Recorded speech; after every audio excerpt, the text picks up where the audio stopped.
কোরআন কারীম যদি প্রশ্ন করা হয় আর কোরআন তোমার বাড়ি কোথায়, কোরআন শরীফ উত্তর দিবে বাল হুয়া কুরআনুম মাজিদুম ফি লাওহিন মাহফুজ। সাল্লাল্লাহু আলাইহি ওয়াসাল্লাম। কোরআন কারীম লাওহে মাহফুজের মধ্যে সংরক্ষিত ছিল। প্রথম আসমানের পবিত্র লাইলাতুল কদরের রজনীতে প্রথম আসমানের বাইতুল ইজ্জার অনুষ্ঠানে গোটা কোরআনুল কারীম একসাথে অবতীর্ণ করা হয়।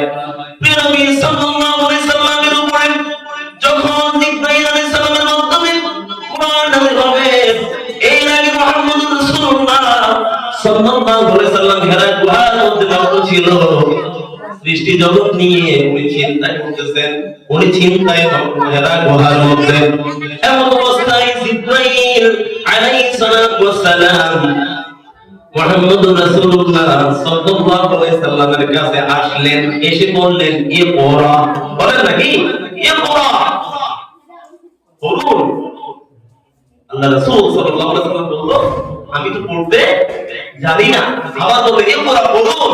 বলল আমি পড়তে জানি না। এরপর জিবরাইল আলাইহিস সালাম আলিঙ্গন করলেন